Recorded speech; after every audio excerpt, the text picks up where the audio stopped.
was feeling down. You saw right through it all.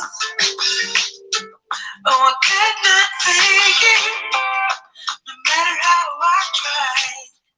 Ooh, you tried my aching heart. You can't keep around. So many signs. Spirit kind of reason why. Think I might be over my trouble. They've been there for so long now. Shalom, shalom, Most High in Christ. Shalom, Most High in Christ.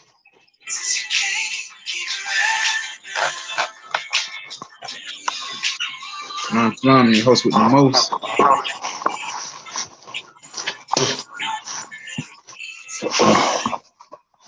Yes, sir.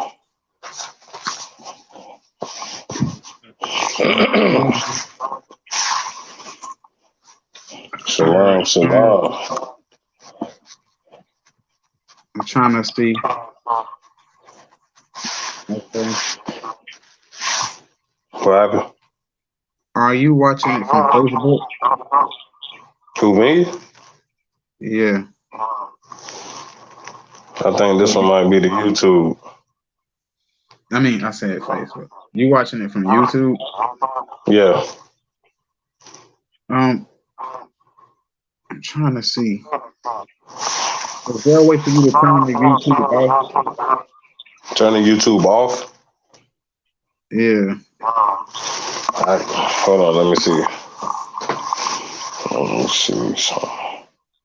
What the fuck is this shit going? Or turn the volume down? Oh, turn the volume down?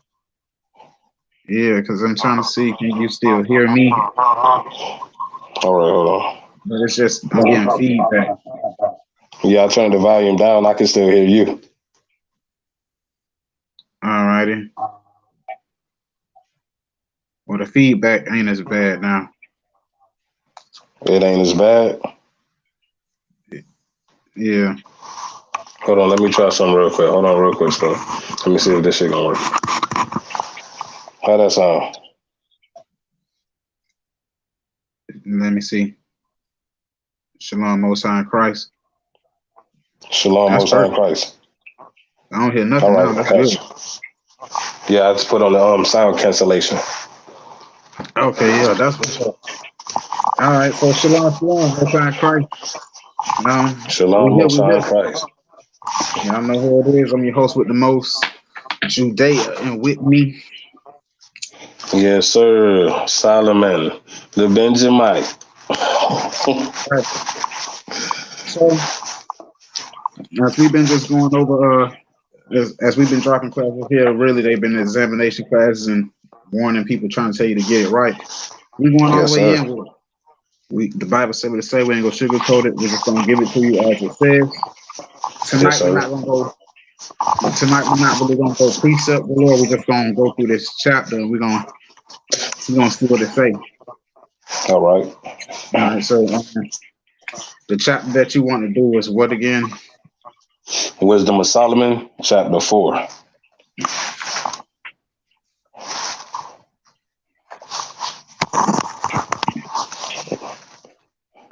It came through so.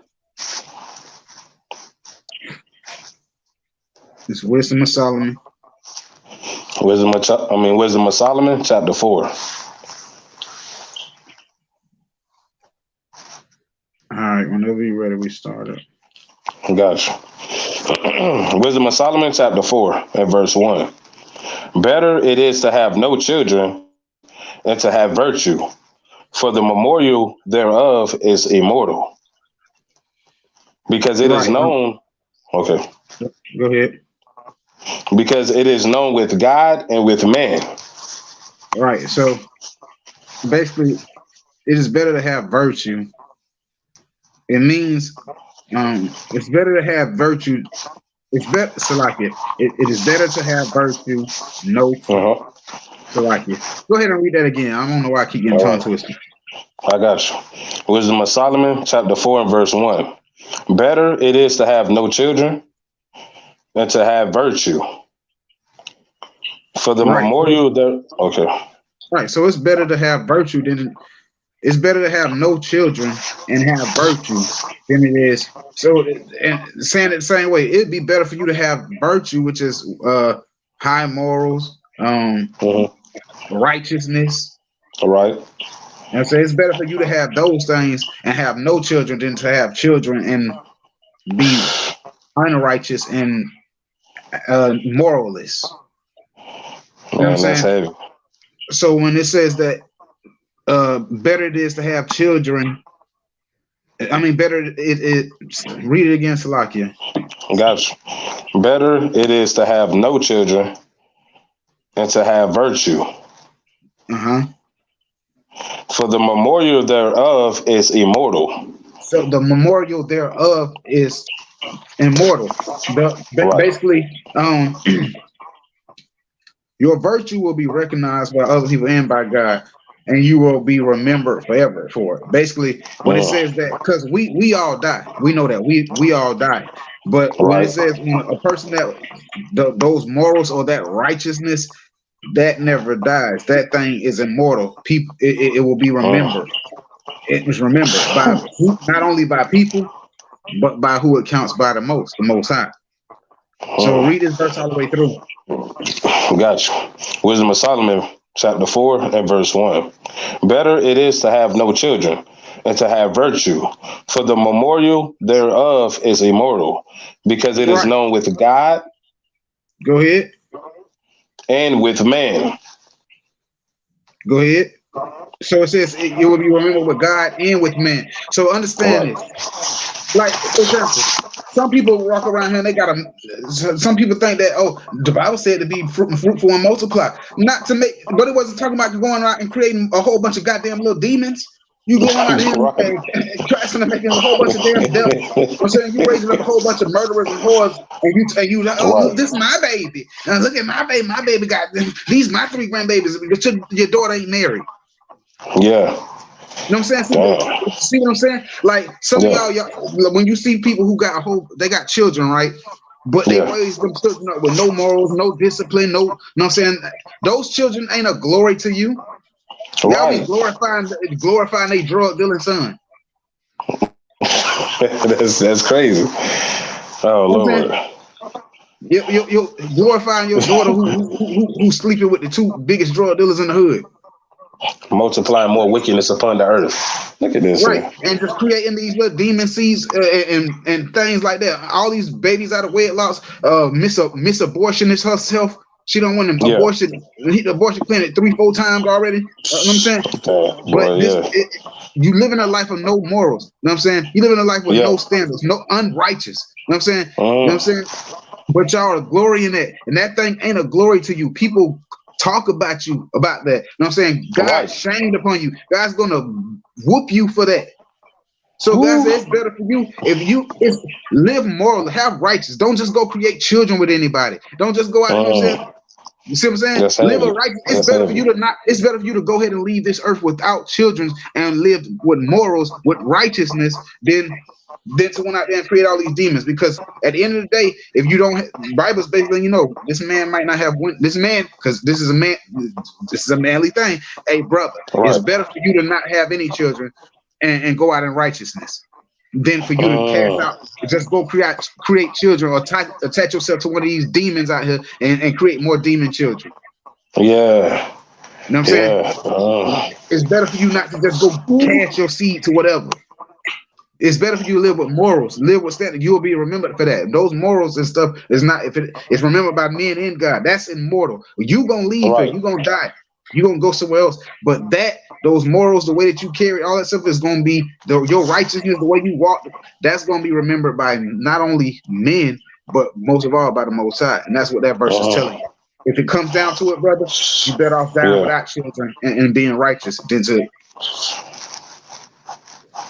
multiply. Well, we can see it. That's heavy. That's heavy. And Verse 2. And that's for everybody. Basically, ultimately, it's better for you to live. The verse is telling you it's better for you to have morals and live righteously, because those things are immortal. How's it immortal? It's gonna get you the kingdom. Right. You know what I'm saying? And it'll be remembered. You know what I'm saying? Right. But it's better for in this case, what we see is going on in the world today. People just running out, they having fornication parties, they just sexing each other down, creating children all out of wedlock, all types of foolishness. Don't you get caught up in that, brother, sister. Don't y'all get caught up in that. You know what I'm saying? It's better for you to go without and be righteous and live with morals than to shame yourself. All right. Those things will be remembered by the Most High, and those things are immortal. Man. Sorry, verse 2? Yeah. All right. Verse 2. When it is present, men take example at it. And when it is gone, when it is present, men take example at it. When it is present, men take example at it. When it is read it one more time. Read that piece. Just that piece real quick. I got you. When it is present, men take example at it. When it is present, men take example at it. Basically, what is it talking about when it is at it? When it is there. What is it talking about? It's talking about righteousness. It's talking about the virtue from verse 1. It says when it is there, people take example at it. That's the reason why that's why the Most High said what? When you read Matthew's what? Let's go Matthew's 5:16 real quick. All right.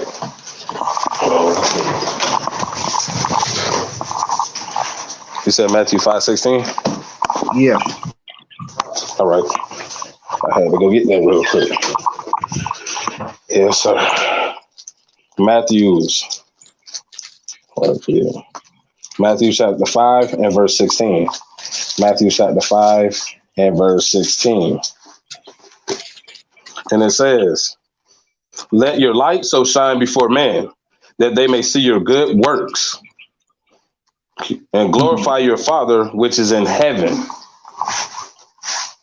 And glorify your Father which is in heaven. So, what is that telling us? It's saying the same thing. The reason I put that because the Bible tells us Israelites that we are supposed to let our light shine before men. Now, what is the light? Right. Keeping of the laws and commandments. The light, Proverbs 6:23. I'm trying to get it right now. Proverbs chapter 6 and verse 23. Proverbs chapter 6 and verse 23. For the commandment is a lamp, and the law is light, and reproofs of instruction. And the law is light, and the law is light, and the law is light. And then how does that verse finish? What did it say again? And reproofs of instruction are the way of life. Reproof of instructions are the way of life. Examples, corrections. Right.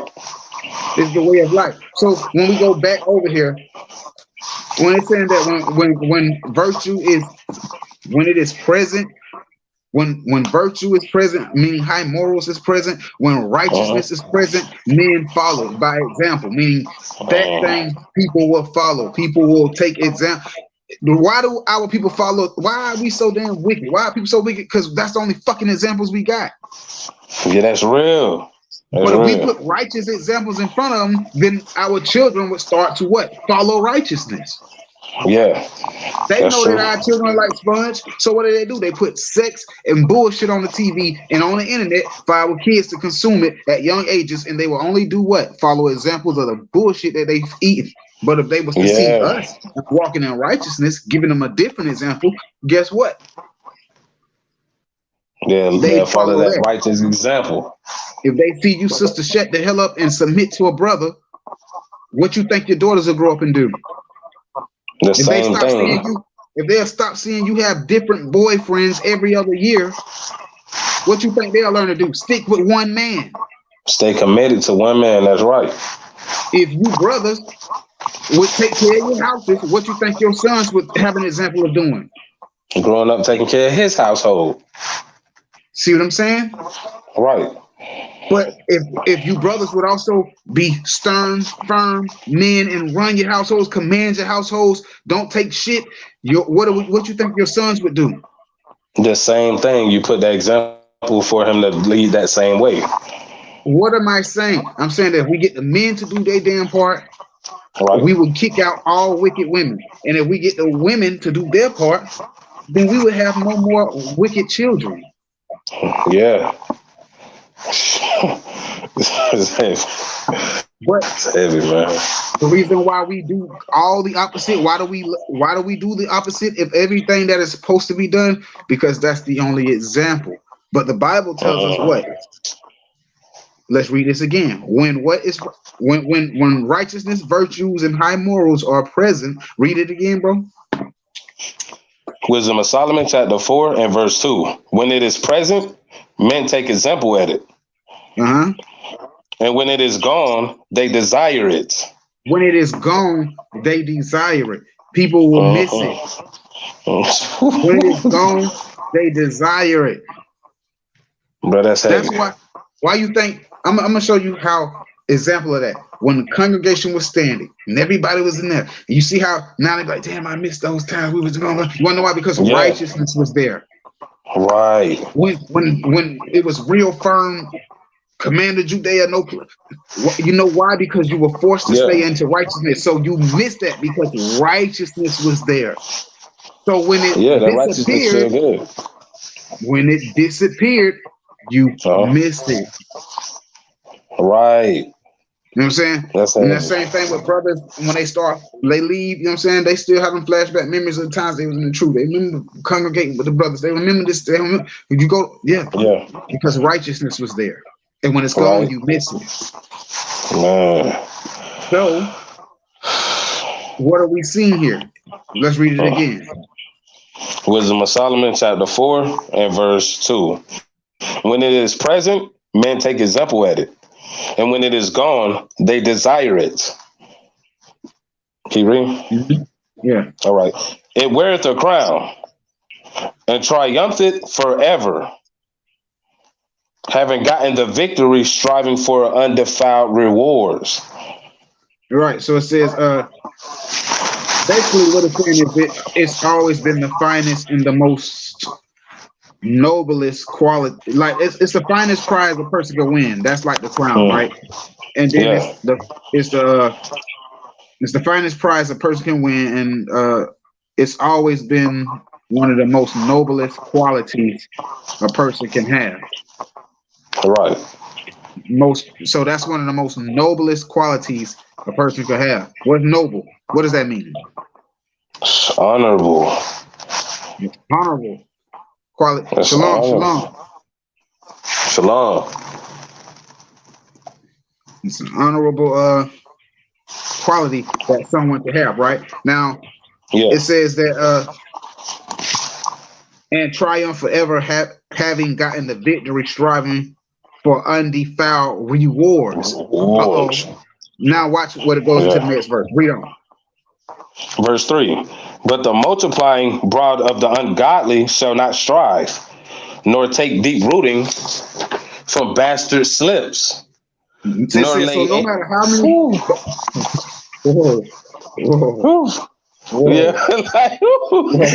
Hey, Lord. Heavily. Now That's heavy. Read that verse again. I got you.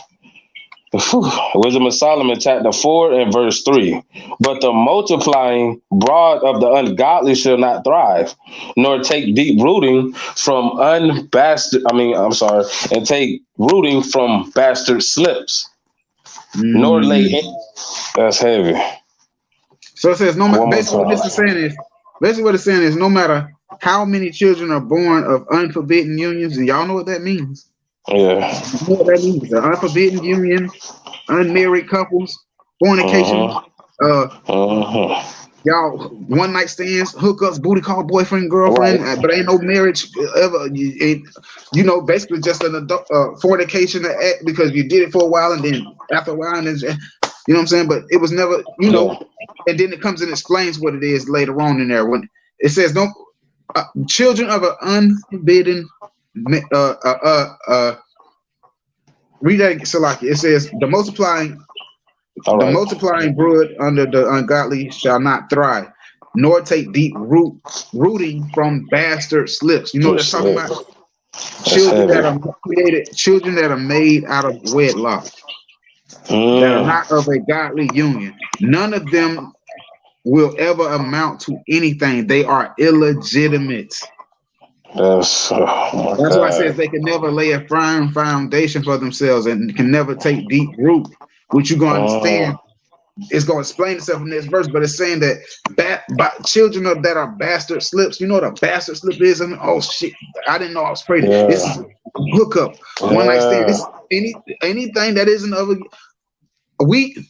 This is why I say women do not take accountability for shit, because they fucked us up. Most of us are bastard slips. Yeah, that's real. You know what I'm saying? Most of us are bastard slips, and this is why we got to work so hard to stay constantly in the truth. This is why you got to work so hard. This is why I have to stay teaching. This is why I have to stay fellowshipping with brothers. This is why I have to, because if not, the Bible tells us you will not take deep root. You fall into corners and start breaking off and being by yourself. You're not taking a deep root. You are an illegitimate child. You will fall out. Your mother and your father were not married and have a godly union for you to take deep root.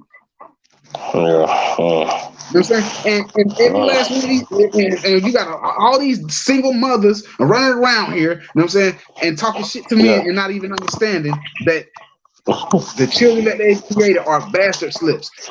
You 9 times out of 10 was a bastard slip. You know what I'm saying? So now you got to work twice as hard to stay in the truth, because you cannot take deep root. And this is what happened when you see people not take these things serious. Watch this. Now, a lot of women gonna be angry about this. He just sat here and said my baby. And yes, you, ma'am, you had these children by men, and you're not married to that man. Guess what? Those children are considered bastard slips. Your mother, who had sex with a man and created you, and was not married to him, created you. You are a bastard slip. Guess what? You got to work twice as hard to stay in here, because if not, the Bible already tells you you amount to nothing. You have no deep rooting. That's why it's so easy to. Next verse. Right, and we didn't say it. The Bible said it. The Most High said they will not. They can't find a firm foundation. This is what happens. Yeah. This is why most of our people will have to die, because they will not come into the truth regardless. You know what I'm saying? So this, when it's talking about this, is saying coming. This is talking about how these illegitimate children, which most of us are. This is how they don't even come into the truth, or when they do, you watch this. Next verse. Got you. We'll read 3 from the top and end in 4. All right. Wisdom of Solomon, chapter 4 and verse 3. But the multiplying broad of ungodly shall not thrive, nor take deep rooting from bastard slips, nor lay any bastard slips. You know what I'm saying? Yeah, that's heavy. I don't think they don't get it, bro. That's heavy. Bastard slips shall not. The Bible tells you what it is. Most of us come from bastard slip situations. Our parents have fucked up, and they wipe their mouth, just like the Bible say. They was adulterous, fornicators, went out and did all this stuff, and then they wipe their mouth like they've done nothing wrong. Meaning what? They take no fucking accountability. Right. That's evil as hell. But guess what? It's no longer on them now. You heard it. You gotta understand that.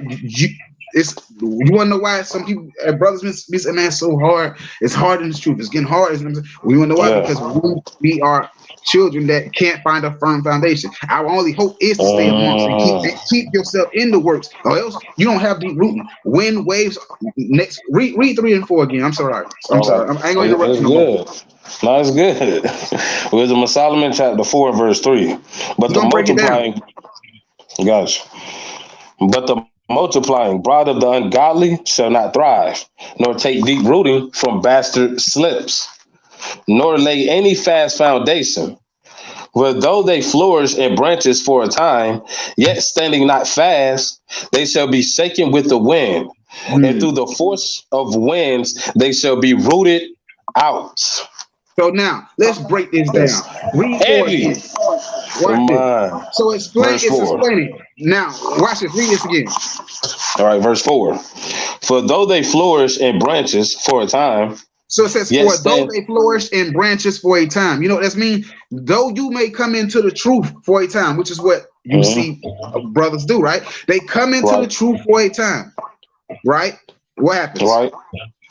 Yet standing not fast. Go ahead. They shall be shaken with the wind. Shaken with the wind means persecutions, trials, afflictions. You know what I'm saying? Correction, all that type of Right. stuff. Those types of things through just the extent of time. You know what I'm saying? The things of the world. Things of the it's like this what this is going to. It says the winds are going to shake you. That means time from time to time, troubled times, or just enduring through time. Just you came in. That's why I said you came in for a time. Meaning Right. you might come into the truth. Somebody might come into the truth 3-4 years before it happens. Somebody might come into the truth and actually do 10 years before it happens. Somebody might come into the truth and only do 2 months before it happens. Somebody might come in for 3 days. Somebody might come in for a month. Somebody might come in for 7 months. You don't know the time period. Basically, what it's saying that they will not endure. Watch it. So it says, watch this. Read 4 again. And let's break this down. All right. For though they flourish in branches for a time, yet standing not fast, they shall be shaken with the wind. And through the force of winds, they shall be rooted out. They shall be rooted out. So basically, what it's saying is that they're gonna come into the truth. They'll come into the truth for a time. 1 year, 2 years, 5 years, 7 years, 10 years, 11, 12, couple months, whatever. They'll come into the truth for the time, and then when the wind starts hitting, meaning when stuff starts going, after it's time to endure for a little bit, little persecution, little correction, little affliction, little tribulation, whatever, you start enduring, and then as a while, the wind start hitting you. That's what the wind is talking about. It's thinking about you as a tree. You growing up, but you ain't really got strong roots. So you growing up, and now the wind starting to hit you, and now you, after a while, you stood through probably one storm, but then the next storm had you lean a little bit. Then the next storm hit and it leaned the other way. The next thing you know, just enough. It was just the right time, the right wind hit, and you was up. The tree went up out of the ground on the floor. You know what I'm saying? Rooted out. When it says rooted out, it's talking about you being rooted out of this truth. It's saying that after a little time or after a stint of time, enough tribulation, enough persecution, whatever, you find it too hard to endure and you're rooted back out. That's what it's saying. That's what's spoken that happens to us. That's why you have to work twice as hard to stay in. Watch this. Read 4 again. Verse 4. Though they flourish in branches for a time, yet standing not fast, they shall be shaken with the wind. And through the force of winds, they shall be rooted out. And through the force of wind, you shall be rooted out. Snatched out of the truth. Come on. The imperfect branches shall be broken. I'm sorry. The imperfect branches shall be broken off. Their fruit unprofitable. Not right to eat yet. I want you to read it all the way through so I can come back over. Okay, I got you. Verse 5. The imperfect branches shall be broken. No. Just read verse 4 again. Oh, okay, I got you. Verse 4. For though they flourish in branches for a time, yet standing not fast, they shall be shaken with the wind. And through the force of winds, they shall be rooted out. What it says? Read 5. Verse 5. The imperfect branches shall be broken off. Their fruit unprofitable, not right to eat. Yea, meat for nothing. Right. So now he's saying that their imperfect branches shall be snapped off, right? And it's like basically saying that the branches are going to be broken off before the fruit are ripe, before the fruit are mature. Like when you growing an orange tree, you don't go get the orange off, you don't go get the fruit off the tree while it's green. Can you eat that? No. You know what I'm saying? It's just saying that basically you're like a tree, you're like a fruit that ain't ripe. The tree that's producing, it keeps putting out bad fruit. You know what I'm saying? So it says, so it's like their branches shall be snapped off before they're mature, meaning you shall start falling off before you'll start doing things, you start burning off before you mature. What does it mean you mature? You're not ripe yet, you're not ready. You know what I'm saying? So those things start breaking. Oh, and then what happens?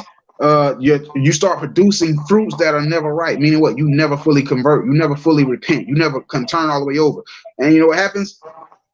It already told you it's going to be rooted up, but now it's telling that told you in 4 you would be rooted out. Verse 5 is basically saying how your works would be will start to diminish, and then you will be broken off, and your fruits will be unprofitable. They're not good to eat. When it says meat for nothing, you were good for nothing. You didn't endure. You came in, all the works that you did, they diminished. You fell out. It's like you were good for nothing. Your fruits wasn't right. You were a tree that put out what? Useless fruit. Right. So he said they were good for nothing. That's the same thing. You know the example of that? Because remember, you still thinking about that's like when that's why it says you'll be rooted out. It's talk about being out of tree. What did Christ say was going to happen to every tree that is not that put out not good fruit? It'll be hewed down, cut down, and cast into the fire. Get that real quick, right. Matthew 7. All right. Because what I'm trying to show y'all is what we looking at when it's saying that the fruits are not right. Right. You know what I'm saying? So what happens to that tree that puts out fruit that are not right? There's Matthew chapter 7. 17. Oh, yeah. All right. Oh, no, don't start it. Oh, you want to start at 16? Just get 18. Oh, 18. Okay, I got you. And just get right to the point. Give me verse 19. Okay, got you. Matthew chapter 7 and verse 19. Matthew chapter 7 and verse 19.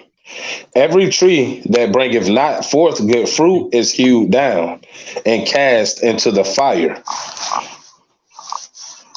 It's heavy. It says every tree that is. So what now? It says every tree that bringeth not forth good fruit is hewed down and cast into the fire. Right. Every tree that bringeth forth what not. That bringeth forth not good fruit is hewn down and cast into the fire. So when we go back to Wisdom of Solomon, chapter 4, verse 5, when it says these fruits are good for nothing, it's telling you what's going to happen. You're going to be destroyed because you were good for nothing. You like a tree that produces what? Not good. You a tree that don't produce good fruits. The fruits are good for nothing. And just like when what happened when Christ found that tree when he was hungry and he found that tree bearing no fruits? He said, from this day forward, from this day forward, cast no more fruit then. So the tree withered away. It withered away and it produced no fruits from that day forward. Like as Christ said. So it's the same thing. Is that sound like Christ was pleased that this tree wasn't bearing fruits? No, he was not pleased with it. He was upset. He was angry. Same thing here. You're good for nothing. When somebody tells you you're good for nothing, is that a good statement or is that a bad statement? Is that a statement? Somebody tell you you're good for nothing. Right. So here,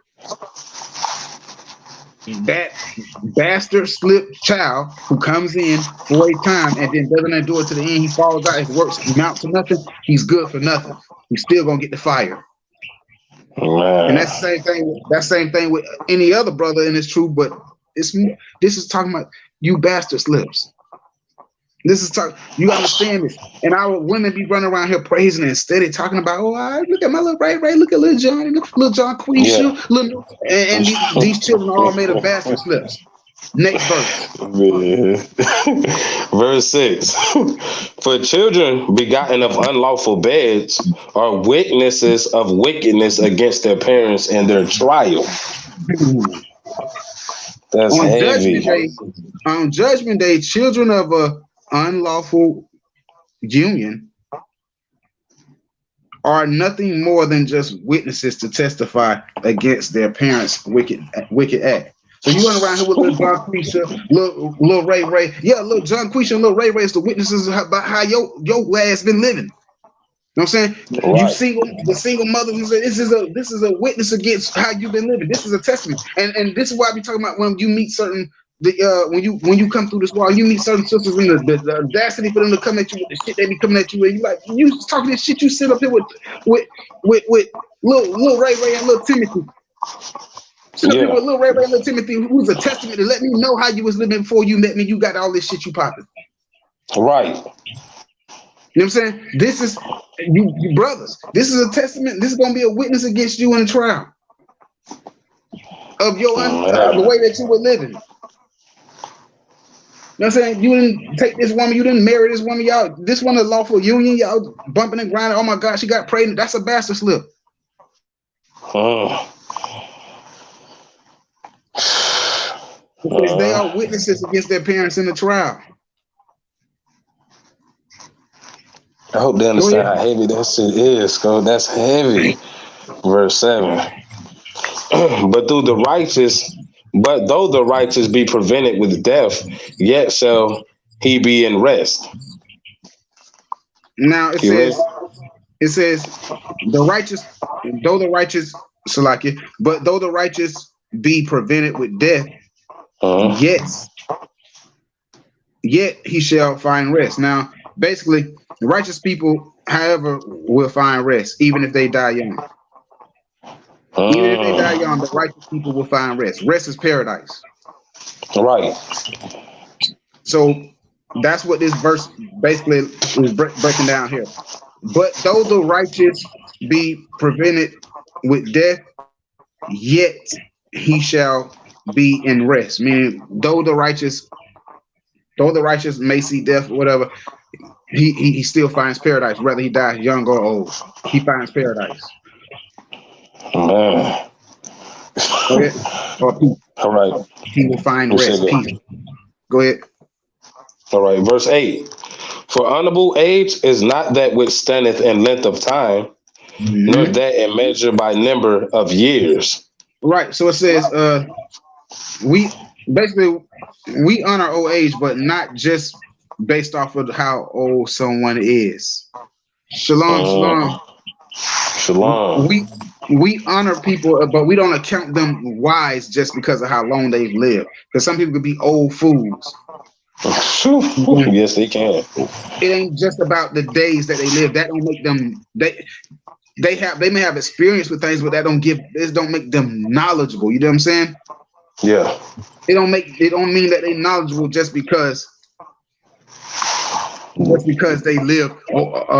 I'm 53 years old, but you unmarried and you don't keep no laws. That don't make you wise with us. Right. They count no man wise because of how old they are, and no woman because of how old she is. Right. So watch this. Read it again. Verse 8. For honorable age is not that which standeth in length of time, nor that in measured by number of years. So we don't consider people wise. The Bible says they are not considered wise just because of how long they physically lived. Come on. Verse 9. But wisdom is the gray hair unto man, and an unspotted life is old age. Go ahead. Okay, verse 10. He pleased God and was beloved. Read that again. All right. Verse 9.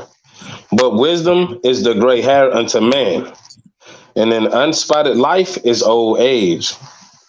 Unspotted life. What does that mean? I'm just putting wisdom and righteousness are the signs of maturity. That's what it's going into. Okay. Wisdom and righteousness. Wisdom and righteousness is the signs of maturity. And that should come with old age. See what I'm saying? All right, guys. Wisdom and righteousness should come with old age. So guess what? You want to be able to see who's a honorable person of old age. Look at the older woman who's applying 1 Timothy 2:9. Yes, sir. Look at the woman who's applying 1 Peter 3.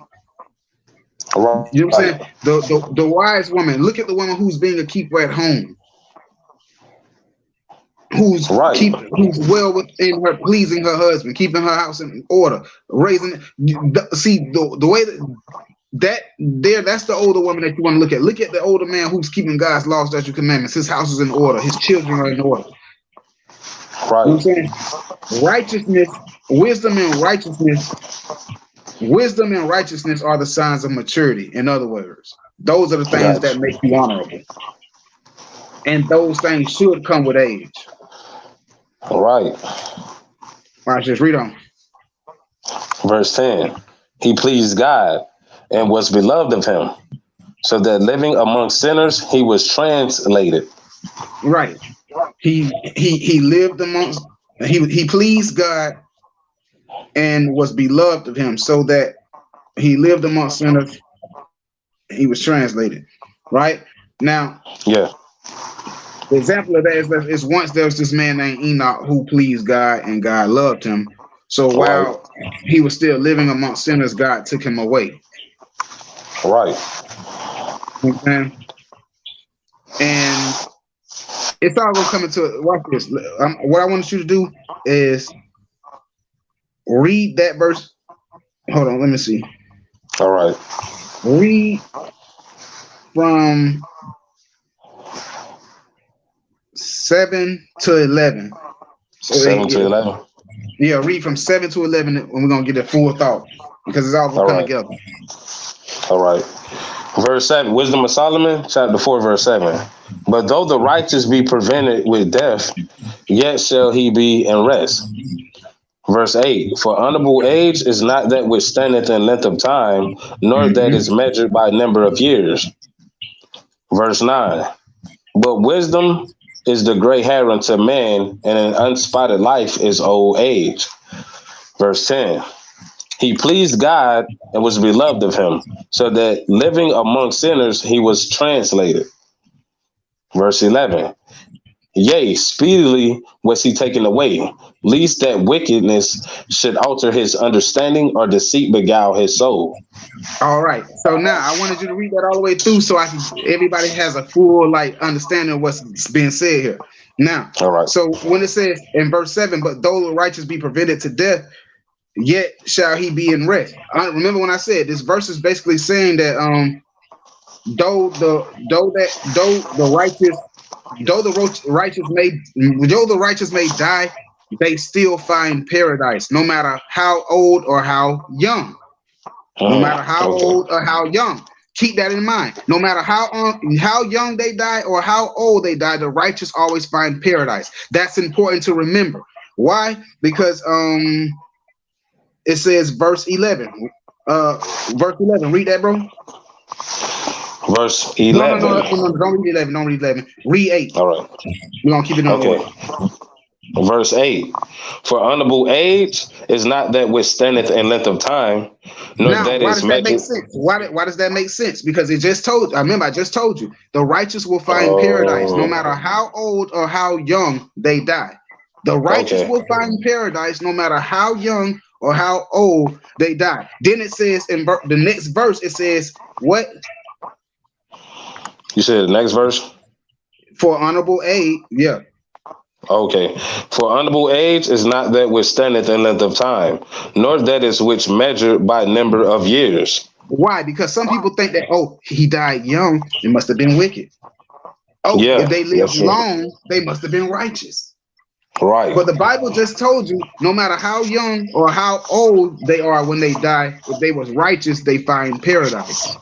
So then it comes back and says, so because of that, honorable age isn't found in the length of time of how long someone actually lives. Uh, Y'all see what's coming together here? Now watch yeah. this. Read on.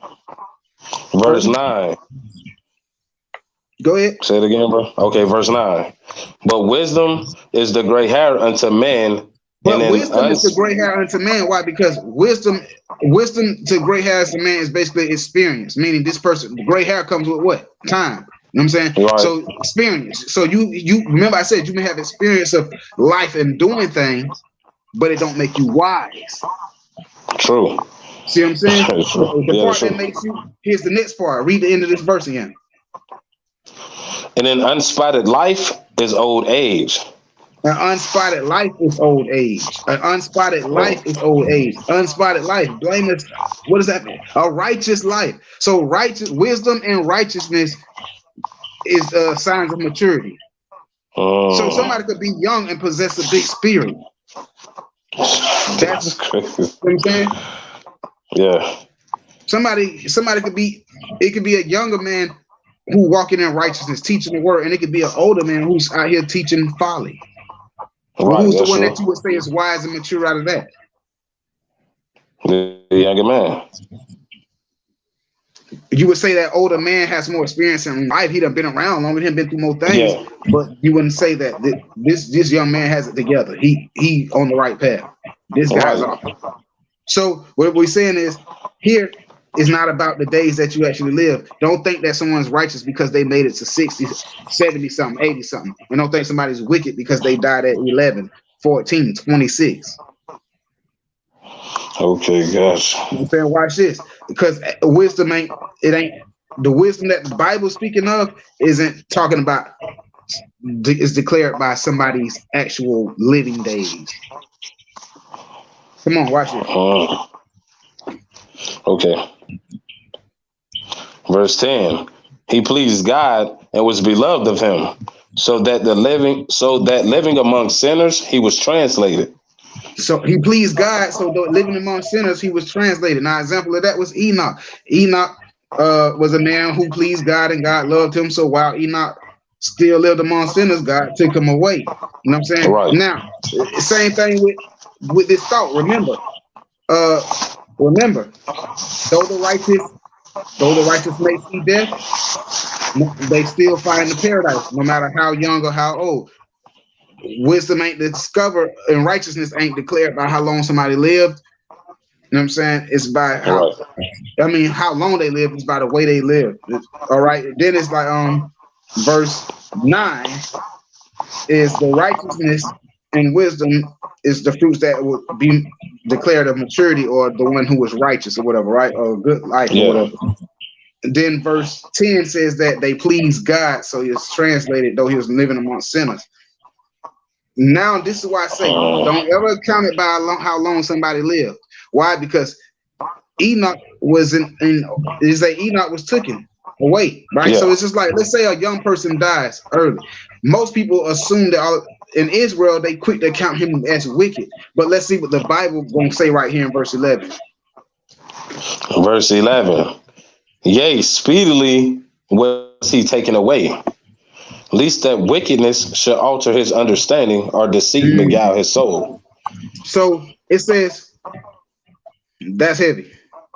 Yeah, so that's heavy. You might, the Bible saying you may be living amongst sinners, but you please God.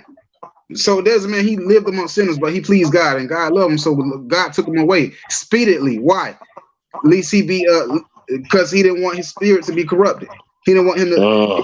Basically, what I'm saying is, remember I said, don't count people wicked because they die young. Because the Bible is telling you this person may have got it right while living amongst sinners. So before they messed it up, the Lord went ahead and cut them off. Right. He got it right. Get him out of there before he be corrupt. Get him out of there before he get corrupt. That's why the Bible tells us that the Lord said it'd be times where he would cut the time short. At least none of us would make it into the kingdom. Yeah. Go to Matthews. I believe that's what I said. All right.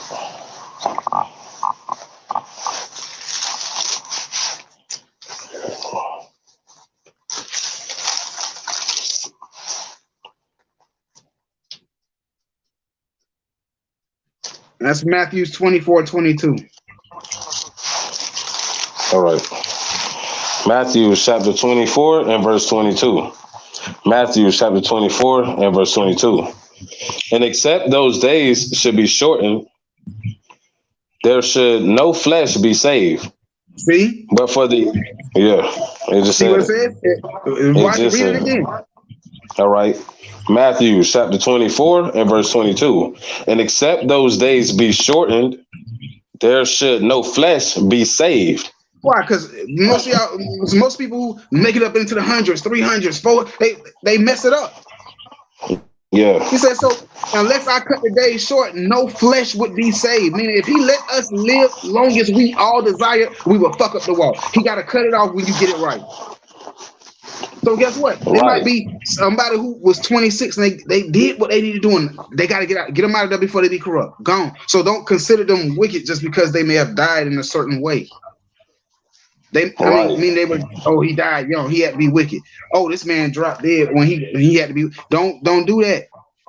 Don't do that, because you don't know what may have happened. The Lord just said straight up. Read this verse one more time, then we go back to Wisdom of Solomon.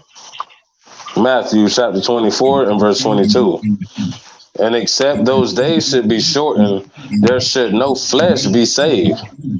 But for the elect's sake, those But days for shall whose be sake? shortened. But for whose But for sake? the elect's sake, those Who is days the should be elect? shortened. Who is the You know, elect? us, Israel. So he Israel. said, for Israel's sake, for the elect's sake, I cut the Right. days. I'm making the days shortened, because if not, none of them in the flesh, none of them would be saved. Right. So guess what? Now we read this verse back here in Wisdom of Solomon. 11. I started at 10. Give me 11. All right. Wisdom of Solomon, chapter 4 and verse 11. Speedily was he taken away, lest that wickedness should alter his understanding, or deceit beguile his soul. Right. So the Lord said, let me take him out of here before he mess it up, before he corrupt. So that's why you'll see, don't give glory to people just because, don't disrespect him. He old enough to be your granddaddy. Yeah, but he's an old fool. And don't be walking around talking about this guy because something happened and he ended up passing and he was only 17. He was only 23. He was only 29. He was only, don't be judging them people like that, because the Lord said these people may have, this is what we have a big fucking issue with in Israel. And I'm going to speak this. In the nation of Israel, they would have we would have brothers amongst us, and you ain't got no reason to suspect any type of them doing anything. They keep the commandments, as far as you know, and everything. You got no reason to say anything, but because something unfortunate happens and the man just passes away, and you know what happens? You know, well, y'all, I tell y'all better keep God's commandment. Don't be playing secret sin. That secret sin is gonna get you, man. You know what I'm saying? Yeah, that's what they Why do. you putting that in the air? That's evil suspicion. That's real. We ain't supposed to have evil suspicion. You ain't got no reason to think this man did anything. He just passed away. But you know what? Israel, we're gonna find something. We gotta put something in the air. We gotta just throw it out in the air because of the fact that he died young. Right. This person just had a heart attack, man. He had a heart attack, bro. I mean, you look, the Bible say this right here. Get Deuteronomy 28:61, brother. He had a heart attack, bro. The Bible say what it say. But the Bible also say, I cut the time speedily. A heart attack is a quick way to go. Yeah. Getting shot is a quick way to go. Right. Car accident is a quick way to go. Right. We're going to find out some other things in a second. Watch this. You're going to find out what it looks like, how the wicked dies, versus how, this is why you don't judge, because here, these people died quickly because the Lord was pleased with them. He got them out the way quickly. They didn't have to suffer. But when the Lord is pissed with you, oh, you go through the mud before you actually get up out of here. And you're going to read that in a second. So let's read this again. Verse 11.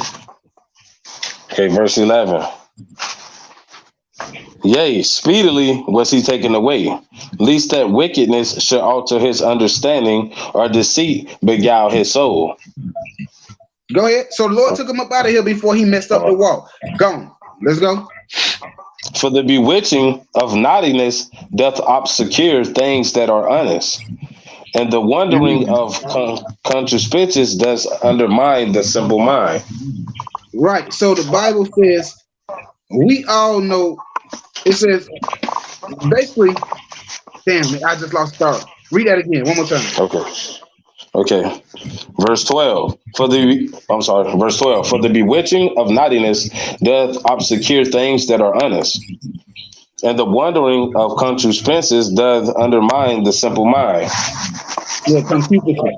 Undermine the simple mind. Concupiscence. Okay. Right, so basically, witchcraft and sin can be put to you in a way fascinating, so much to the point where you don't even realize what is wrong.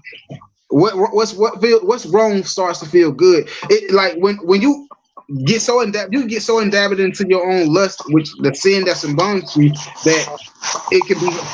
That's what like the bewitching of sin and naughtiness can be. No, hey, mute yourself real quick. All right. So it says, now think about it. We all know that people can be fascinated by evil, that they cannot even recognize what is good, even when it's right in front of them. When they're looking right at it, they can only think of nothing but what they want. You see what I'm saying?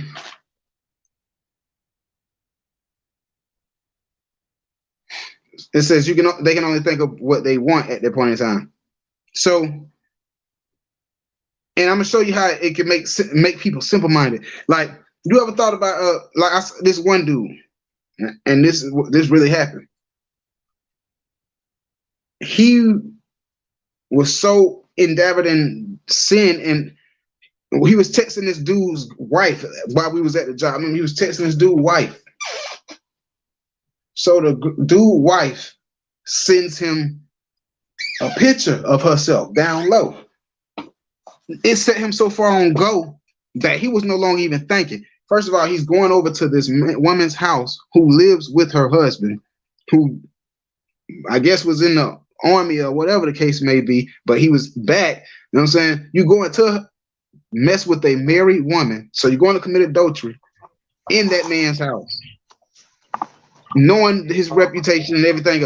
But because he was so endeavored in what he was, the lust and stuff, nothing came to his mind. None of that stuff came to his mind. Only thing he could think about is how bad he wanted to be with that woman, and it cost him. It cost him. Yeah, it cost him. He got caught, and the man didn't let him leave. Getting caught up in your wicked desires.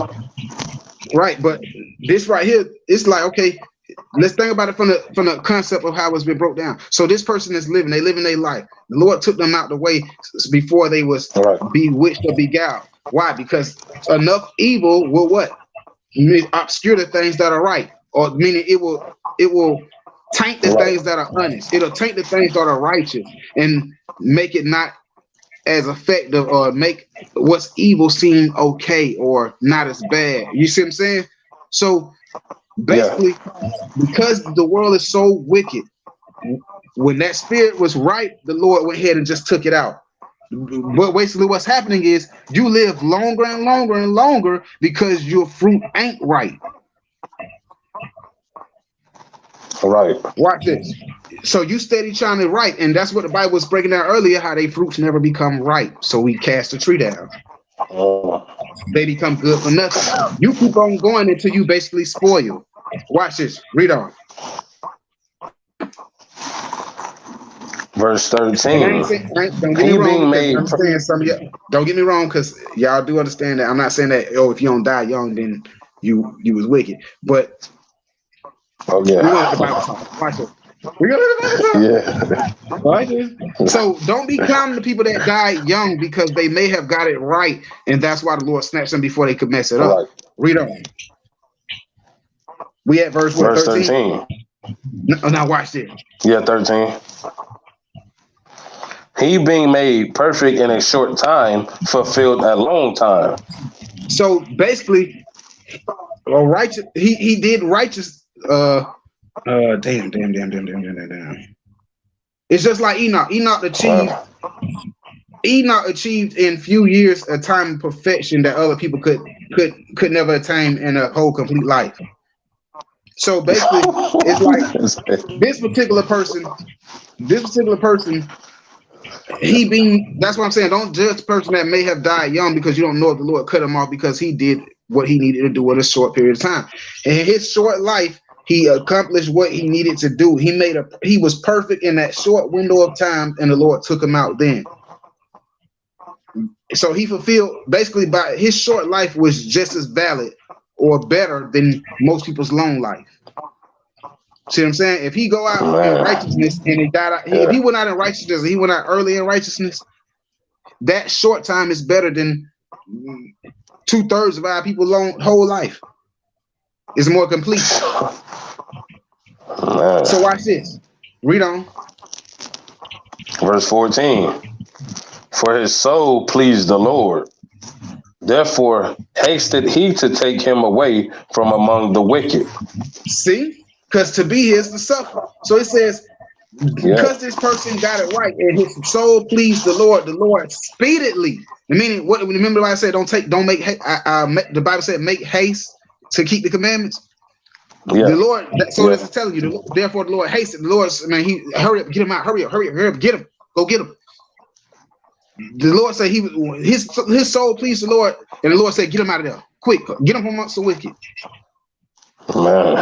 That's what we read here. So now we seeing why you should not talk about people who died early. Don't count their life wicked and just because they died early.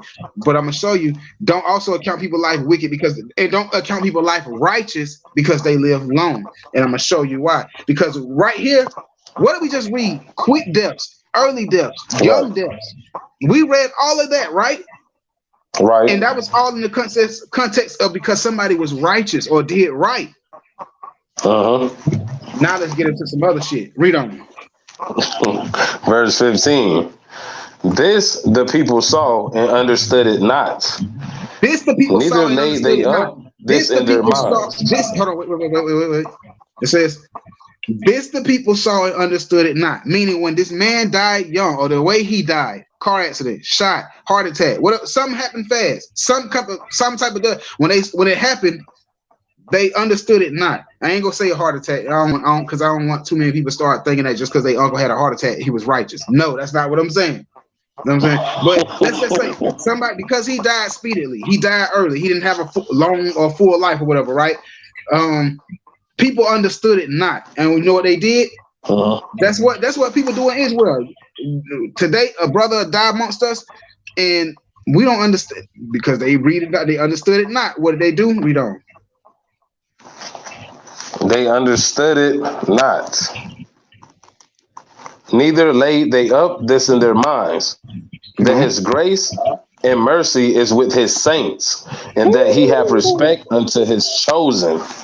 That he have respect unto his chosen. It says that the people understood this not, neither did they lay up in their minds that his grace and mercy is with his saints. Saints. He have respect unto them, right? Now watch this. Let's Verse 16. Thus the righteous that is dead shall condemn the ungodly which are living. And youth, that's heavy. And youth that is soon. My fault. Thus the righteous that is dead shall condemn the ungodly. Why? Because the righteous that's dead gonna have better glory. Remember, it told you at the beginning that the righteous that die, their righteousness is immortal. Right. So as when they passed, the Lord, remember, now we talk about they already died. So the Lord took them out the way. They can't mess up their walk. They can't stain their walk. People can only remember what was there. They left, their president is there. And guess what happens? When people die, normally people forget. If you are righteous, they start to forget the bad shit that you did. They only remember the good things. See, like when we talk about, look at Sports Center for a second. When they talk about Michael Jordan, sometimes you're like, damn, you think Michael Jordan never lost a game the way they talk about him. Because he's retired. Yeah. He can't mess up he can't blemish or do anything else to his resume. He got 6-0 in the championship, and that's what they're gonna know him for. When you pass, if you pass early in righteousness, only thing people can remember is your righteousness, and you cannot stain it any way. You gone. Only thing they got remembrance of is the righteousness. So guess what? That's all they can remember. So guess what? The person who's still living, they may be living longer, but guess what? Every day somebody's getting offended at them. Somebody's seeing them do this. Somebody he mess up with this. As life goes on, he's steady adding more stains onto himself. And guess what? What eventually happens, as longer you live, you eventually get to a point where you no longer have strength to do for yourself and stuff like that. And then what starts to happen? Let's read this verse again, bro. Verse 16. So now we're switching over. It's starting to switch. We already talked about the young. Now it's starting to switch with the people who live long. Don't account the righteous. Don't account the people who died early or fast, righteous. I mean wicked. But because they died early or fast or young, and don't account the people who live long, righteous, because they live long. Because now you're finna find out it might be the fucking opposite. Read on. Thus, the righteous that is dead shall condemn the ungodly which are living. And the youth that is soon perfected the many years and old age of the unrighteous. Right. So verse 16 basically says, even when the righteous people are dead and gone, they put to shame wicked people who live on after them. And in their old age, the wicked will be disgraced by young people who have already achieved perfection. So there'll be wicked people who will still be living after the righteous die. And guess what? The people who become the younger who are righteous are going to despise them. The older, they just use it. Basically, it goes back to what I just got done saying earlier. It's I know a lot of people who old and think that they deserve honor and respect just because they old. But I'm like, you was an old fucking fool. Yeah. You know what I'm saying? I don't disrespect them like that, but when they talk to me, you know you don't hear that bullshit they be saying because it's foolishness. Yeah. You see what I'm saying? They despise his words are despised. I mean, you're a fool, man. The man who passed who actually raised his kids, ran his household, taught the word, brought me into the truth. I respect him, me better than you in his grave. Yeah, that's true. Yeah. So watch this.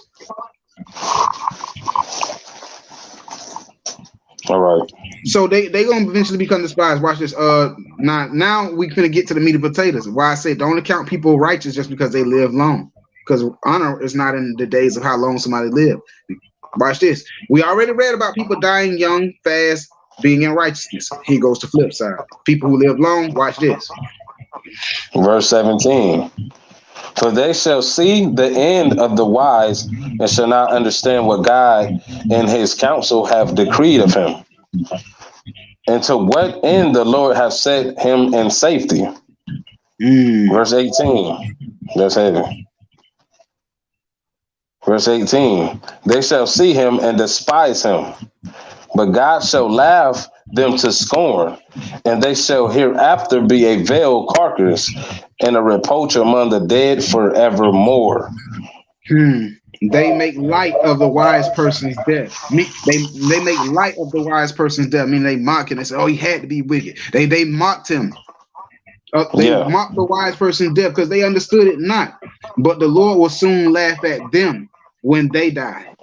They will not be given. You see what I'm saying? They will not be given honorable burials. Oh man! Even the dead will hold them to scorn and disgust forever. Man, that's heavy. That's heavy. Watch this. Go ahead. Now, as a fact, let's go back up to 16 real quick. Verse 19. For he shall rent over 16. All right. Verse 16. Thus the righteous that is dead shall condemn the ungodly which are living, and youth that is soon perfected the many years and old age of the unrighteous. For he shall see the end of the wise and shall not understand what God and his counsel have decreed of him. And to what now, the end. The reason why I wanted to do that because the Lord is going to, the young is going to despise them because you're gonna, man, hold on, watch this. What we just read? What 18? No, we just read 17. Watch this. Read. Hold on. We read 17. We did 17, right? Oh, we had 18. Yeah, we had 18. Yeah, give me 18. All right. They shall see him and despise him, but God shall laugh them to scorn. And they shall hereafter be a vile carcass and a reproach among the dead forevermore. Watch this. For he shall render them and cast them down headlong, and they shall be speechless, and he shall shake them from the foundation, and they shall be utterly laid waste and be in sorrow, and their memorial shall perish. All right, now I just so it's like God will throw them to the ground and make them speechless, like a building shaking from the foundation, right? And so they were reduced to piles of ruin, is basically what it's saying. They were reduced to piles of ruin. So what happens? Understand this. If you die old, if you die gracefully old, then that's one thing. You died out righteously. But right here it's saying the wicked, they will live something. You don't count them wise because they'll live long, right? But the last 8-9 years of their life was fucking hell. What I mean, when he turned 52, he had a heart attack, but he survived. And then 2 years after that, he had a stroke. and then he survived. And then they gave him 17 different medicines. Then he had to walk around with. Then a year after that, he fell down, and they put him in a wheelchair. And now he got a wheelchair, and he went in a wheelchair. He had 2 heart attacks and a stroke, and he got an oxygen tank. And then he got to take these pills. He be at the gym breathing real hard. Yeah. We scared. Uncle he rotting away. We watching him die like this. The last 7 years of their life, he was in and out the house. She was in and out of the hospital. Oh my God, we never knew when she was gonna make it, or when she was. It became person. Oh, this person became then like a vegetable. We had to wipe them. We had to clean them. We had to feed them. Yeah. We had to. You watch these people go out that way, and it lasts for years, and then they finally pass away. And believe it or not, they definitely a lot of people don't want to say it. The ones who actually be the caregivers, but when them people pass, they be like, at least he finally at peace, and it's finally a burden gone, because their life became a burden to somebody else. Yeah. You know what I'm saying? Because think about this. Do you want to die like that? You know what I'm saying? Would you rather would you want to say I lived to 96, but from 89 to 96, I was in and out the hospital every other month. I had to take 10 different pills. Somebody had to feed me. Somebody had to wipe my butt. Somebody had to give me a bad one. And guess what? On days when they was tired and they didn't feel like it, I had to just lay in my doo-doo for all the way until the next day. Or I had to, when they, you know what I'm saying? I can't never pick what I want to drink or eat because I can't do nothing for myself no more. It's just, who wants that life? Who wants that life where you sitting like literally rotting away? That's the death of the wicked. That's what it means. The righteous get up out of here. They gone. When they out of here, the wicked got to drag through hell. That's why you live old like that into them vegetable states. And now, don't get me wrong, you see some people that live up to 89 and they ain't really had no troubles, and then they die in their bed. He died righteously. That was a peaceful death. It was gone. He died in the sleep. Yeah. You know what I'm saying?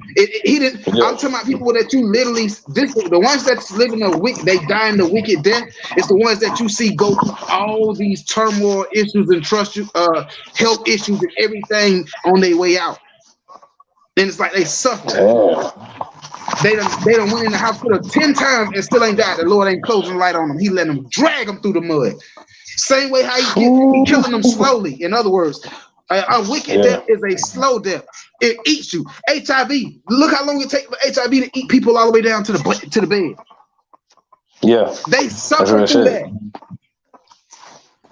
That's the death for the wicked. Don't count him righteous because he's 96 and the motherfucker was in the hospital damn near all 96 years. Yeah, man. Y'all be looking at him. He was a miracle. They said he was only gonna make it he wasn't gonna live past 26. Nigga got to 30 years old and went to the hospital every year, and the Lord it wouldn't let him die. He had to go through it. So yeah, that's horrible. That's torture. He at 54 he had a heart attack and he suffered and went through hell with all types of sicknesses and illnesses and in and out of the hospital all the way to his 72. And y'all be like, man, he was blessed. He lived at 72 years old. That man was you know how many times that man cried in that bed at night when y'all wasn't looking or when y'all couldn't hear him. He cried in that bed wishing that he was like, Lord, why you keep letting me wake up? I just want to go. Yeah, he be ready to go. When people go through that shit, they be ready to go. But they can't. But guess what? They gotta wear that shit that they done did. It's turmoil. Now I'm touching buttons because some of y'all starting to think about y'all uncles who had them oxygen tanks and in and out the hospital. And he just couldn't seem to get up out of here. Now some of y'all think about these grandmas, granddaddies, and cousins and stuff that you had to wipe and bathe and feed and do all that stuff too, because for some reason they just couldn't get up out of here. The Lord let them take that slow death. They was in and out of the hospital. That's the death of the wicked. Who wants to live like that? Why? Because it's saying that, remember what the allegory is. This uses you as a tree. And a tree that produces fruits. What happens if you let a fruit sit on the counter too long? It begins to spoil. It spoils. And same thing with you. The longer you live, you start to rot and spoil. That's what's coming into a pile of waste. You. You get to that point because eventually you get to the point where you can't jump up out of the bed and run every morning no more. Then it gets to the point where you got out of the bed. Then it gets to the point where you need up out of the bed. Then it gets to a point where you need help out of the bed. Then it gets to the point where you just can't get out the fucking bed.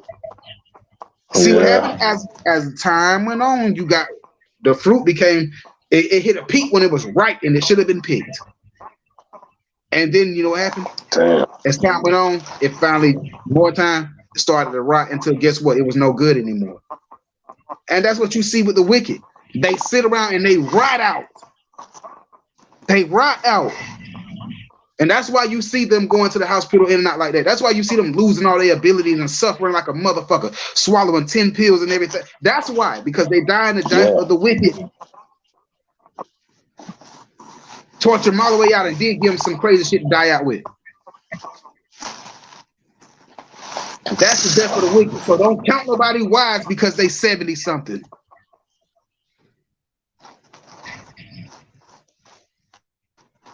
And don't count somebody wicked because they may have died at 26. Somebody, I'm just going, man, fuck it. I'm just saying it like it is. Somebody may fuck just, it is what it is. Seems like, dang, he was a good brother. Brother just passed on. Yeah. He was out of here fast one. Yeah, he gone. He did what he needed to do. Lord got him about it. But guess what? Then you got somebody that's 60 and they had a heart attack and they came back and then next thing you know, he kept going back to the hospital because every time he felt something like, man, he lived a word, something like, man, I feel like I'm about to have another heart attack. My chest hurting again. I'm scared. He think about that. He been terrorized. Think about it. When somebody have a heart attack, Richard Pryor said it. He said, I had a heart attack. He said, well, it fucks you up for the rest of your life, man, because for the rest of your life, every time something happens, you like, oh shit. Oh shit. Like he said, so once you have that first heart attack, you like, oh shit. So now think about that. You've been tormented now. That's what the Bible tells you. You've been tormented. You been tormented. You just got out the car, and next thing you felt, so you in the car like you worried about is you gonna have another heart attack. You scared. That's torture, and you living that out for the next 10 years. You expect you had a great life. What? How? Every time something ran across the TV, he was scared he was gonna go into another heart attack. And then 2 years after that, he had a stroke, and he was stuck like this. He had a heart attack, he was struck. Then he had messed around and got a tumor on his neck, and then you see how all these judgments started coming and just rolling and tearing his ass up. And you didn't think none of this was going to come to you. Why? Because the Bible tells us where? Go to Ecclesiastes. All right. You want to know why nobody considered that shit? You didn't consider it when you was cussing out your husband. You didn't consider it when you, oh my Lord have mercy. You didn't consider this when you was breaking God's commandments. You thought everything was going to be good. You didn't consider it, right? You didn't consider this. You didn't consider all these things coming to hunt you in the later end. Because Ecclesiastes said what? Where's it at, bro? I can't believe it. Where's because judgment right now, bro. The phone was going in and out, bro. Okay.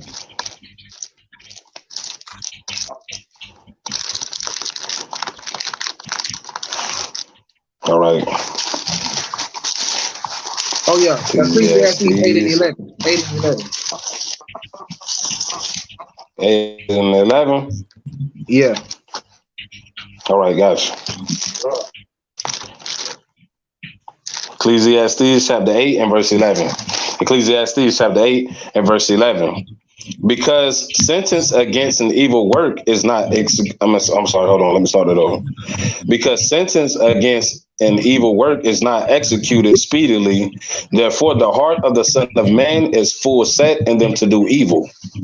So the Bible is saying because the punishment against the punishment against an evil act is not handed out to you speedily, like back in the time of Moses, you got caught in adultery, they stone your ass right then and there. So people, when if you was gonna do adultery, you did your best to make sure you didn't get caught with that. But most likely, you stayed your ass away from it because you knew as soon as you got caught, you would die. If you would see what I'm saying, those type of things. So I just want to use that because that's a good one. If you knew adultery, yeah, it was disrespecting being a woman and being disrespectful to men or being an unruly man, all that type of stuff, all types of sin, right? You wouldn't do it back in the time of Moses because it was judgment handed out immediately, right then and there. But under Christ, we had got this grace period of mercy, and the Lord want us to make it. So now he scales back the scales a little bit, and you ain't getting judged right away for it. So now you start feeling like you're getting away from it. You start feeling comfortable in it. That's why the Bible tells you be careful because you get hardened through sin. You know what I'm saying? So as you going through life and you just creating these sin and nothing's happening right away, you stop taking account. You never thought of, you think about nothing. And now, because works are not speedily executed, you thought you got away. And you didn't consider, your heart was fully set and you didn't start doing evil, meaning you think that, oh, because ain't nothing happened right away. Now people do things and like, oh, they think they'll just get away with it later. I'll deal with it later. But the Bible was telling us, go back to where we was at. Wisdom of Solomon or Ecclesiastes? Wisdom of Solomon. All right. Wisdom of Solomon, chapter 19. Wisdom of Solomon. I'm sorry. All right, that's Wisdom of Solomon, chapter 4 and verse 19. For he shall render them and cast them down headlong, that they shall be speechless, and he shall take them from the foundation, and they shall be utterly laid waste, and be in sorrow, and their memorial shall perish. And their memory shall perish. So basically, you was committing these sins in your early time, and you were rolling, and then you ain't thinking about, oh shit, 50. When 50 get here, the Lord gonna hit you with a heart attack, and then he gonna lay you in the hospital for 4 weeks, a month after that for that heart attack, and then when you come out the hospital, he gonna give you a scare 2 weeks after that, and then you know what he said? Oh, look here. We still got some sin here. Hey, let's give. What you think about a stroke? Yeah, let's wait for a good time. Like let's make it happen. Like after the barbecue, they gonna have a barbecue, and then we're gonna make her have a stroke after the barbecue. Don't kill her though. No, she got more to pay for it. I see some more stuff I want to give her. Bam, stroke right after the barbecue, after a good time. But we were considering these things while we was acting, not doing our shit. Yeah, that's and the brother out there, he started doing more sin, his wickedness. And then the Lord say, okay, no, everything gonna be good. I want him to, he think he the man, huh? I want to break him down in front of his wife, in front of his family. They going out to eat. Why don't you go ahead and give him a stroke when they go out to eat? Give him a stroke, but don't kill him because I got some more for him. You know what I'm saying? See, this is what I'm saying. These are judgments, because remember, Lord say, well, who's going to please me? And the angels come with ideas. I'll go down and do this. I can go down and be a spirit of this. Oh, I can do this. Ooh, stroke, that sounds nice. Go visit him. You weren't considering that at 23. You weren't considering that at 34. You weren't considering that at 25. You weren't considering that at 30, 31. You weren't considering that at 40, 42. You weren't considering all of that shit then. You know what I'm saying? So then you hit 50 and he hits you with a stroke. And then 2 years after that, a year after that, he hits you with another stroke. And then a year after that, 2 years after that, he give you a heart attack. And then 2 years after that, a year after that, 6 months after that, you find out you need to take 3-4 medicines. And then something go wrong with the medicine and it fucks up your breathing, and now they give you a breathing machine. So now you done had 2 strokes, a heart attack, and you're on a breathing machine. Now life is just hell. And you're taking pills. Now you got to visit a doctor every damn week. You visiting a doctor or having doctors come and visit you every week. The Bible says, let the wicked fall. He that sitteth before his maker shall fall into the hands of the physician. You see what's going on here? I'm showing you what happened. Right. All this stuff happened after somebody lived a pretty decent length of life. So now we see what? In their old days, nothing's coming back to them but nothing but judgments. Man, that's heavy. You gotta ask yourself, if they gave you an option, say, man, look, I'm gonna take you out of here at age 54. It's gonna be quick. You're gonna get up out of there quick and you're gonna come on into paradise. Or you can live to 74, but from 59 to 74, you're gonna be in and out of the hospital. And as a fact, the last 7 years of your life, somebody gonna have to wipe your butt for you. Somebody gonna have to bathe you. Somebody gonna have to feed you. And guess what? That's a terrible life to live, brother. You want to know why? Which one would you take? Yeah. Some people say, man, I'll take the 74 years, man. At least I'll get 74 years. But you spent the last 19 of it not being able to do nothing. You spent the next 19 in and out of the hospital on medicine, what if you messed up? What if you get the typical black family that, man, I don't feel like doing this today, man. Dang. I've seen some families where, you know, I've seen some things. I ain't gonna go into it, but I've seen where I understand that you can be with a messed up family to the point where the parents will be going down the street partying all the damn time, leaving the kids to watch you, and they outside playing. So guess what? 90% of the time, you laid up in there with doodle on you. Yeah. See what I'm saying? Who really wants to live that life? Remember, when brothers die, that's quick. It's out of there. When the Most High, when he wanted to punish the nation, what did he do? He starved them out. Why did he do that? Because that's a torturous way to die. That's a slow death. It's painful. That's a terrible way to die. Yes. Same thing with the wicked. He lets you die slowly. You go through hell. That's painful. It's torturous. All right. I know I stayed on that shit for a long time, but I know this. But let's go ahead and read 19 and 20 and get out of here. Beautiful. Yeah. Okay, 19. For he shall render them and cast them down headlong, that they shall be speechless. And he shall shake them from the foundation, and they shall be utterly laid waste, and be in sorrow, and their memorial shall perish. And when they cast up the accounts of their sins, they shall come with fear, and their own iniquity shall convince them to their face. So now watch this. It says they will come in fear to judgment. Basically, that's what it's saying. They're gonna come into fear with judgment. On judgment day, they're gonna come into judgment with fear, and their sins will be counted. And they will stand there condemned by their own lawlessness, their own sins. So all their accounts gonna be cast out to all their sins. It's gonna be played right there in front of them. And then Lil John Quisha and Lil Shanae gonna be right there to testify against you too. Be witnesses. Lil Cam, Tyrone, and Monique and Jazz and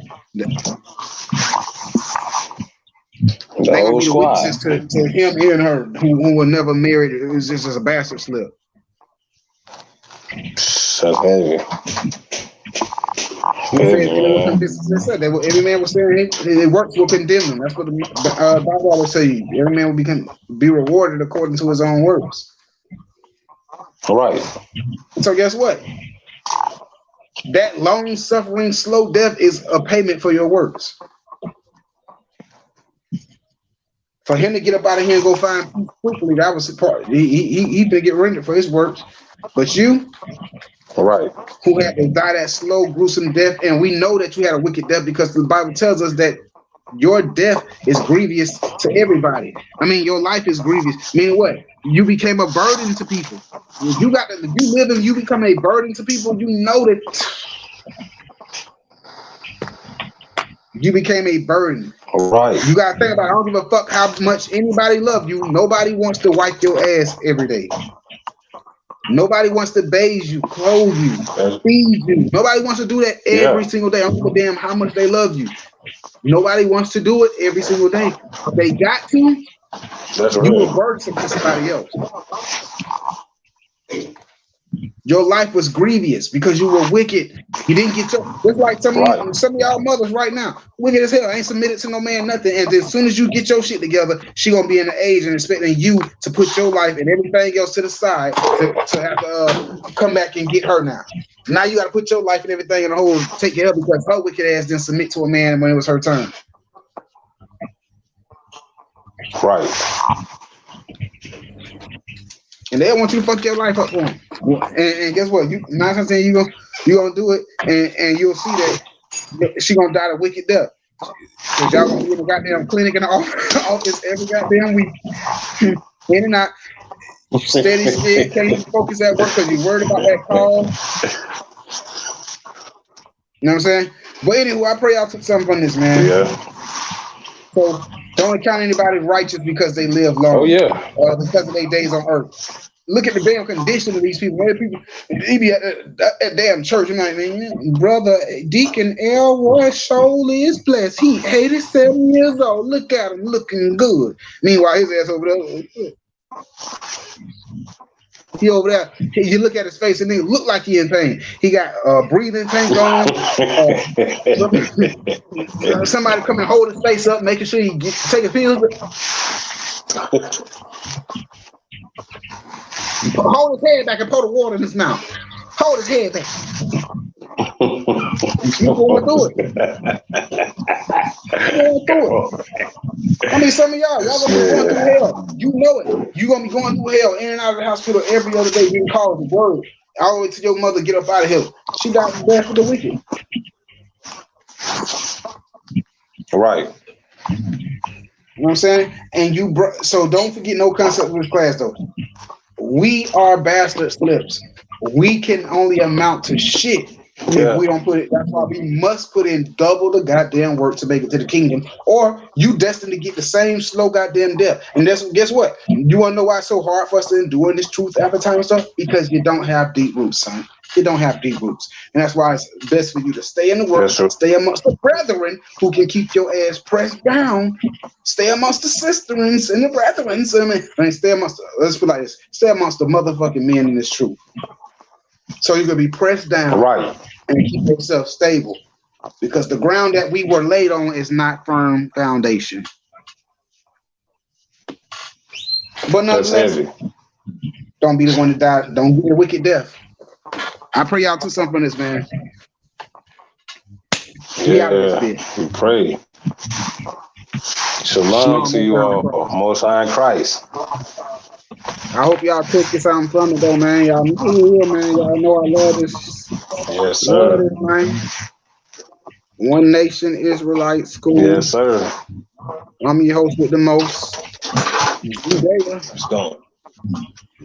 I'm your host with the most, Judea. All right. You go ahead and mute up out of her. Yes, sir.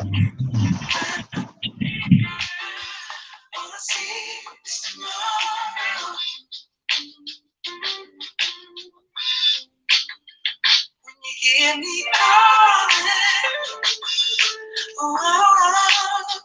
It's you and me.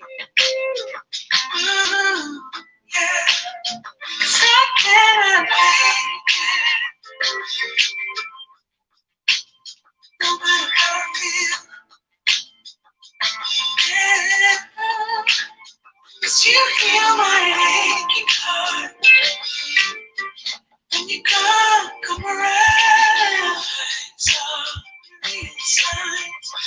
Must be a reminder. There's a reason why. I might be over my troubles. They've been there for so long now.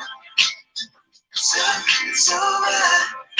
Suddenly I think of tomorrow. Yeah. Since you can't keep around, yeah. Feel like the only one found out the reason why.